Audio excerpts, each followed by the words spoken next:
জগতের নাথ জগন্নাথ ৮ দিনের জন্য আসে মাসির বাড়ি, আবারও চলে যায়। ঠিক সেই জগতের নাথ আজ আবারও বাড়ি চলে যাবে লক্ষ্মী দেবীর কাছে। হরে কৃষ্ণ।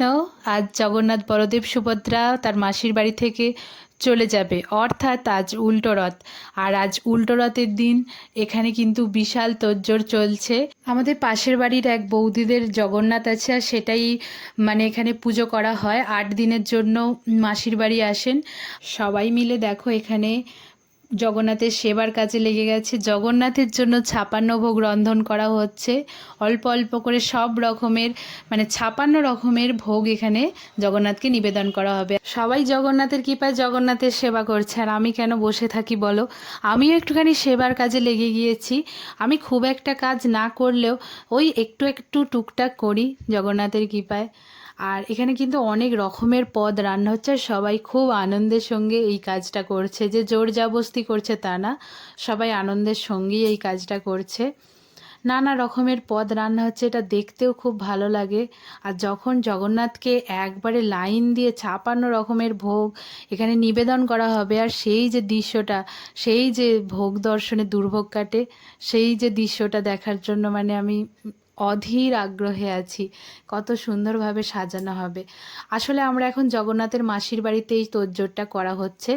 আর জগন্নাথ যেখানে যাবে, জগন্নাথ যেখানে থাকে সেই বাড়িতে আমি এখন সাজাতে এসেছি ওয়ালটারটা ভালো করে পরিষ্কার করে, আর তাতে ফুলের মালা দিয়ে আমাকে সাজাতে বলেছিল, আর আমি সেটাই কাজটা করছিলাম। যতটা সুন্দরভাবে সাজানো যায়, যতগুলো মালা ছিল সেগুলোকেই ভালো করে সুন্দর করে সাজানোর চেষ্টা করছিলাম। আর এখন কি বলতো, গাঁদা ফুল একদম পাওয়া যাচ্ছে না। গাঁদা ফুল একটু বেশি হলে আরও সুন্দরভাবে সাজানো যেত।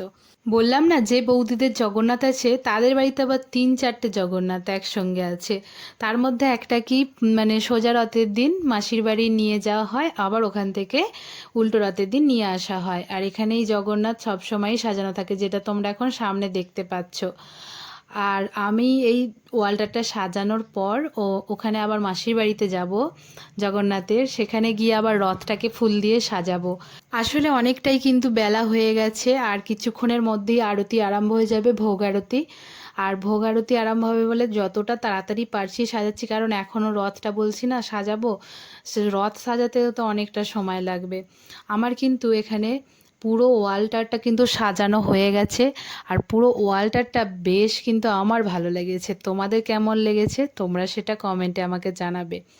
আর এখন রথটা ওই যে ঘরের কোণেতে আছে, ওখান থেকে একটু আমাকে সরিয়ে নিতে হবে, কারণ এইদিকে একটু বাইরের দিকে না আনলে ভোগ নিবেদন করা যাবে না। আর রথটাকে আমি সুন্দরভাবে সাজানোর পর এখন হচ্ছে আমাদের ভোগ আরতি। ভোগ নিবেদন হয়ে গেছে, আর ভোগ আরতি হচ্ছে। ভোগ আরতি হলে তারপর এবার ওখানে জগন্নাথের বাড়িতে ওই বৌদিটাদের বাড়িতে আরতি হবে। এখানে কাকিমা আরতি করছে, ওখানেও একজন আরতি করছে। ওখানে গোসাই বাবা আছে, আর গোসাই বাবা নাকি আরতি করছে। আর এখানে খুব সুন্দরভাবে আরতিটা হচ্ছিল, আমি দেখে তো সত্যি মন প্রাণ জুড়িয়ে গেল।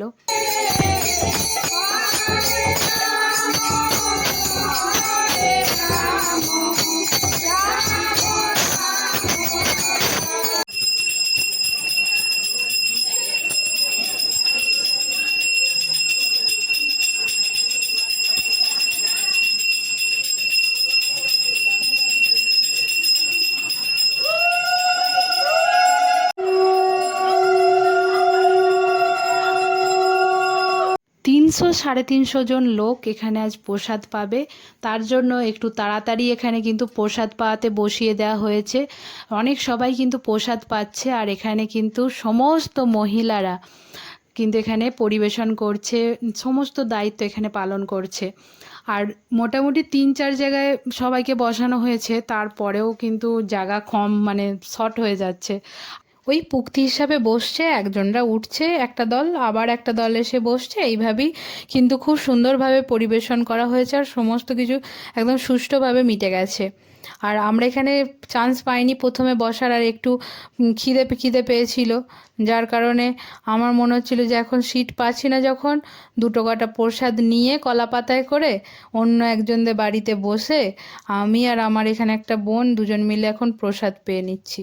আর আমার সবথেকে বড় দুর্ভাগ্য হচ্ছে সব কিছুই হলো, লাস্টের উল্টো রথ টানা হলো না, কারণ আমার এক কাজ পড়ে গিয়েছিল একটা, আমাকে এখন যেতে হবে তারকেশ্বর। আর আমি তাড়াতাড়ি করে প্রসাদ পেয়ে আবারও বেরিয়ে পড়েছিলাম। আজকের ভিডিওটা এখানেই শেষ করছি। হরে কৃষ্ণ, হরি বল।